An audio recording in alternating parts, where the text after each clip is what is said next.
The morning was quiet when Staff Sergeant Michael Grant stepped out of his car and looked up at the old courthouse building. He was calm, his movement steady, his uniform spotless. Every crease on his coat was perfect, every button shined like glass. He wasn't there on duty. Today he was just a man standing for a friend. But being a tomb guard meant he always carried the same discipline, the same pride no matter where he went.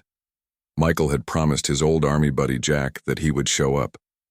Jack was facing a small civil case, and Michael had agreed to be his character witness, to tell the court what kind of man Jack truly was.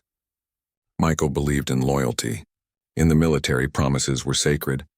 And to him, this courtroom appearance was a promise he intended to keep. When he entered the courthouse, the echo of his polished shoes filled the hallway. A few people turned to look at him. Some smiled politely. Others whispered quietly to one another. There was something about his presence, and calm, precise, respectful, that drew attention without effort. As he reached the courtroom door, a security guard checked his ID and nodded with respect. "Good morning, Sergeant," the guard said softly. "Morning," Michael replied, offering a polite smile. Inside, the courtroom was full. Jack sat at the defense table looking anxious. When he saw Michael walk in, his face relaxed. He mouthed a quiet, "Thank you." Michael gave him a small nod and took a seat in the back row, sitting straight, hands folded neatly. The judge hadn't entered yet. People whispered and shuffled papers while the bailiff prepared the room. A few minutes later, the door opened and the judge entered, an older man with a stern face and cold eyes. Everyone rose to their feet. Michael did too, standing tall, his uniform shining under the courtroom lights. "All rise," the bailiff announced. "The court is now in session." When everyone sat down, the judge began reviewing the case file. But soon his eyes stopped on Michael. He looked at the uniform, the ceremonial coat, the white gloves, the shining badge, and frowned deeply. He leaned forward slightly, adjusting his glasses. "Sir," he said, his tone sharp, "why are you wearing that uniform in my courtroom?" The entire room fell silent. Michael looked up, surprised but calm. "Your Honor," he said politely, "I'm here as a witness for the defendant. I wore my uniform out of respect. My friend served with me in the army." The judge's expression hardened. "This is not a parade ground," he said firmly. "This is a court of law. Military uniforms are not appropriate attire for this setting unless you are on official duty." Michael's heart sank a little, but he kept his composure. "Sir," he replied carefully, "I meant no disrespect. This uniform represents the men and women I serve with, and those who can't be here anymore. I wear it to honor them." But the judge wasn't moved. He looked around the courtroom and said in a louder voice, "This is not about honor or service. It's about order and decorum. You may leave this courtroom until you are dressed properly." Gasps echoed from a few people sitting in the back. Jack turned around, eyes wide with disbelief. The prosecutor looked uncomfortable. Even the bailiff hesitated, unsure what to do. Michael stood slowly. His face showed no anger, no frustration, only quiet dignity. He took a slow breath and replied, "Understood, Your Honor." Then, he gave a respectful salute, a gesture of discipline, not defiance, and began walking toward the exit. As he passed by the rows of people, no one said a word. The room was heavy with silence. Some lowered their heads in embarrassment. Others just stared, realizing they had witnessed something unusual, a moment when rules had clashed with respect. When the courtroom door closed behind him, the sound seemed to echo for a long time. Outside, Michael stepped into the cool morning air. He took a deep breath, letting it out slowly. He looked down at his white gloves, the same ones he wore while guarding the tomb of the unknown soldier. They were symbols of duty, of honor, of silent respect. He sat down on a bench near the courthouse steps and watched people walk by. A few recognized his uniform and nodded in respect. He nodded back gently. Inside the courtroom, Jack was still shaken. He whispered to his lawyer. He didn't deserve that. He was just trying to help. The lawyer agreed quietly, but they both knew there was nothing they could do at that moment. Meanwhile, the judge continued the hearing, but the tension in the room was clear. Every person sitting there kept thinking about what had just happened. Many of them had family members in the military. Some had lost loved ones. They couldn't help but feel that the judge had gone too far. Later that day, as Michael walked toward his car, a young reporter stopped him outside. "Excuse me, sir," she said softly. "Were you just asked to leave the courtroom because of your uniform?" Michael paused. He didn't like attention, especially not from the media. "Yes, ma'am," he said calmly. "But it's all right. I came to support my friend. That's what matters." "Do you think the judge was unfair?" she asked. Michael smiled faintly and shook his head. "Ma'am, fairness isn't for me to decide. I serve my country. I respect authority even when it doesn't respect me back." The reporter looked at him quietly.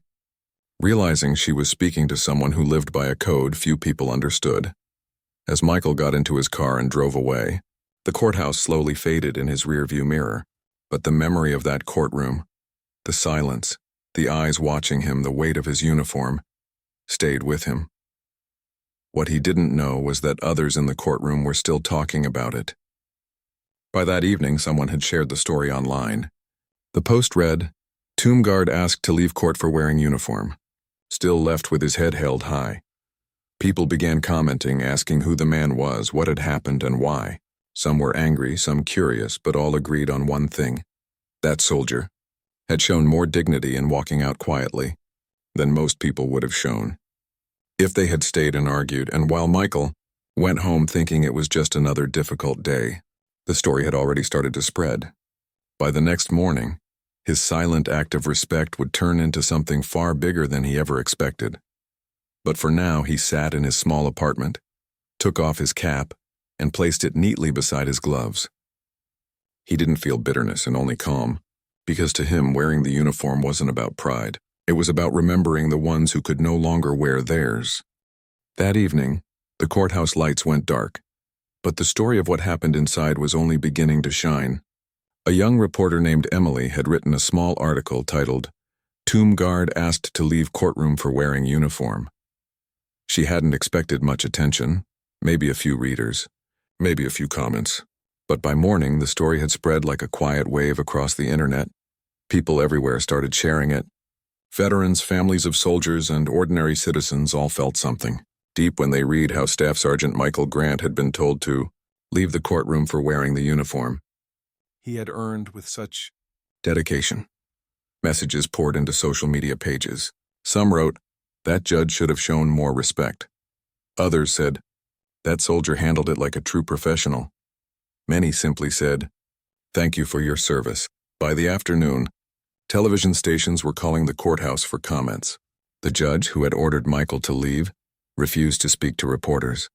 The court spokesperson said only, "The matter is being reviewed." But everyone could sense that the issue was far from over. Meanwhile, Michael was at home, away from all the noise. He didn't use social media much, so he had no idea how big the story had become. He went about his day as usual, cleaned his apartment, watered the small plant on his window, and made a simple breakfast. To him, yesterday's event was in the past. He had shown respect and that was enough. But then his phone began ringing. First, it was an old friend from the army. "Mike, you're on the news, man." Michael frowned. "What do you mean?" "They're talking about what happened in court. Everyone's sharing it. The whole veteran community is standing behind you." Michael sighed softly. "I didn't want attention," he said. "I just wanted to help a friend." His friend laughed. "Well, you helped a lot more than that. People are proud of you." After he hung up, Michael opened his laptop and saw what his friend meant. His picture, taken by someone in the courtroom, showed him standing tall, wearing his uniform, his expression calm and dignified.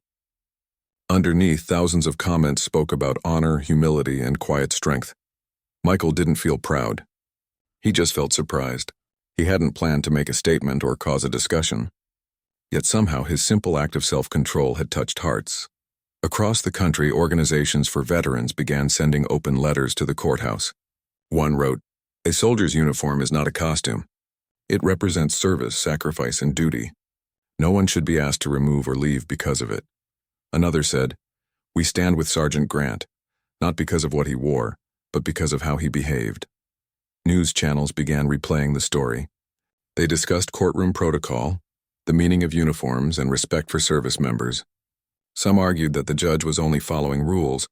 Others said rules should never overshadow respect. Through it all, Michael remained silent. He declined interviews and stayed away from cameras. He didn't want to turn something simple into a battle. One evening, a letter arrived at his door. It was handwritten, from an elderly man named Richard, a World War II veteran. It read, "Son, I saw what happened to you. I wore that same uniform in my time, and I know what it means. You didn't need to speak. Your silence said everything. Thank you for reminding people what true respect looks like." Michael folded the letter gently and placed it in his desk drawer. It was one of the few times he smiled that week. Days later, the courthouse announced something unexpected, a special hearing to address concerns raised by recent events. In simple words, they were going to discuss the judge's decision to remove Michael from the courtroom. At first, Michael didn't want to go. He didn't see the point. But after several calls from veterans groups and even from Jack, the friend he had gone to support, he agreed. "Mike," Jack said on the phone, "people need to see you there. You didn't do anything wrong. You stood for what's right, with respect, not anger. Maybe showing up again will help everyone understand." Michael thought for a long moment. "All right," he said finally. "I'll go." The day of the hearing arrived. Reporters gathered outside the courthouse, cameras lined the steps, and a quiet buzz filled the air. Everyone wanted to know what would happen next. Inside, the atmosphere was tense. Court staff whispered softly as people filled the seats. Veterans, families, and local citizens came to show support. Some wore small pins with the American flag. Others carried photos of their loved ones who had served. Michael entered quietly once again in his ceremonial uniform. The crowd noticed him immediately. Conversation stopped and heads turned. This time, however, there was no frown, no disapproval, and only quiet respect. Even the security guard stood a little straighter when he walked past. When Michael sat down, the judge entered. It was the same man from before, but his face looked different, not cold or irritated, but thoughtful. He cleared his throat and said, "This hearing has been called to address the matter of Staff Sergeant Grant and the events of last week." The air in the room felt heavy, filled with anticipation. Michael sat calmly, eyes focused, hands resting on his knees. He wasn't there for revenge or recognition. He was simply there because he believed in doing the right thing, quietly, firmly, and respectfully. The judge looked at him for a long moment, then down at the papers before him. He began speaking about rules, courtroom dress codes, and tradition. But his voice lacked its usual firmness. It was clear he was aware of how the public saw his actions. As the hearing went on, people in the audience listened carefully. Every word mattered. Every pause felt long. By the end of the session, one thing was certain. What had started as a small misunderstanding had turned into something much bigger, a national conversation about respect, humility, and honor. As Michael stood to leave, a woman in the back row, whose husband had served in the Navy, whispered softly, "That's what real strength looks like." Michael didn't turn around or respond. He simply walked out, his steps steady, his head high, unaware that the final part of his story was still waiting to unfold, one that would surprise not only the courtroom, but the entire country. The next morning, the courthouse was more crowded than anyone had ever seen before. News cameras were lined up along the sidewalk, their lenses pointed toward the entrance. Reporters spoke quietly into microphones, waiting for one man, Staff Sergeant Michael Grant, to arrive. Inside, every seat in the courtroom was already filled. Veterans in neatly pressed uniforms sat shoulder to shoulder with families, teachers, and ordinary citizens. Some held small flags. Others just waited silently, wanting to see how the story that had captured so many hearts would end. When the door opened and Michael walked in, the room fell completely quiet. He wore the same ceremonial uniform as before, perfect in every detail. The sunlight from the windows touched the golden buttons on his coat, making them shine softly. As he walked down the aisle, people stood up out of respect. Some nodded to him. Others simply placed their hands over their hearts. But Michael didn't walk in for applause. He walked in for the same reason he always did anything: duty. He took his seat quietly in the front row. The judge entered a few minutes later, looking serious but calm. This time his eyes weren't sharp or cold. They looked heavy, as if he had spent many sleepless nights thinking about what had happened. The bailiff called the court to order. The murmurs in the room stopped. The judge cleared his throat and began to speak. "We are gathered here today not for a trial," he said, his voice measured, but to acknowledge an event that has drawn attention far beyond this courtroom. It is about respect, something that belongs to every man and woman who serves this country. He paused, looking directly at Michael. Staff Sergeant Grant, when I asked you to leave my courtroom last week, I believed I was enforcing proper decorum. What I failed to understand was that your presence was in itself a lesson in respect. For that, I owe you an apology. A soft murmur moved through the crowd. Reporters quickly scribbled notes, but Michael didn't move. His face was calm, his eyes steady. The judge continued. I acted too quickly and without full understanding of what that uniform represents. I realize now that what I saw as a distraction was actually a symbol of honor. A reminder of the men and women who stand guard so that courts like mine may exist in peace. He took a deep breath. For that, Sergeant, I sincerely apologize. And I thank you, not only for your service, but for your patience and grace. The entire room was silent. For a moment, no one spoke. Then from the back row, an elderly woman stood up slowly. Her hair was silver, and she held a folded flag close to her chest, the kind given to families of fallen soldiers. Her voice trembled slightly as she said, That man stands for my husband and every soldier who never came home. You told him to leave once, Your Honor, but he represents those who can't walk through that door anymore. Tears welled in the eyes of many sitting nearby. Even the judge's face softened as he nodded respectfully to her. Michael rose from his seat, turned toward the woman, and gave her a slow, graceful salute. The gesture was quiet, but it carried more power than any words could. The woman pressed the flag closer to her heart, whispering a soft thank you. The judge then said, Sergeant Grant, if you are willing, I would like to shake your hand. Michael hesitated for just a second, then stepped forward.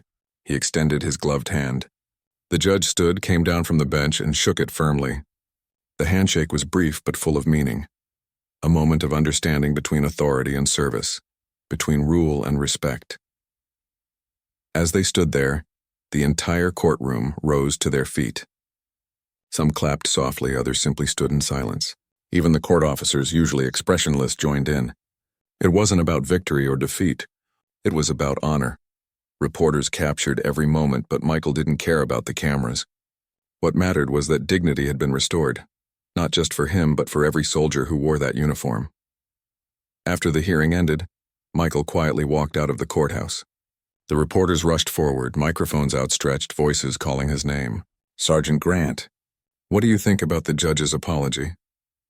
Michael stopped on the steps for a moment. The sun was warm on his face, and the crowd waited for his answer. He spoke in a calm, clear voice. I didn't come here for an apology. I came here because I believe respect isn't something you demand. It's something you earn. The judge did what he thought was right, and today he showed great courage in admitting he was wrong. That's something I respect deeply. The crowd grew quiet again. Then someone began clapping. A single pair of hands at first, then another until the sound filled the air. Michael gave a polite nod, placed his hat over his heart, and walked down the courthouse steps. He didn't stop for interviews. He didn't pose for pictures. He just kept walking, calm, steady, the same way he did when guarding the tomb of the unknown soldier. Later that evening, the story aired on national television. Every major channel replayed the scene, the judge's apology, the widow's words, and the silent salute. Commentators called it a moment America needed. Messages continued to pour in from across the country. One came from a young man preparing to enlist. It read, Sergeant Grant, I saw what happened in that courtroom. Because of you, I decided to join the Army. I want to serve with the same calm and respect you showed. Michael read the message quietly and smiled. He didn't reply. He rarely did, but the note stayed in his mind for a long time.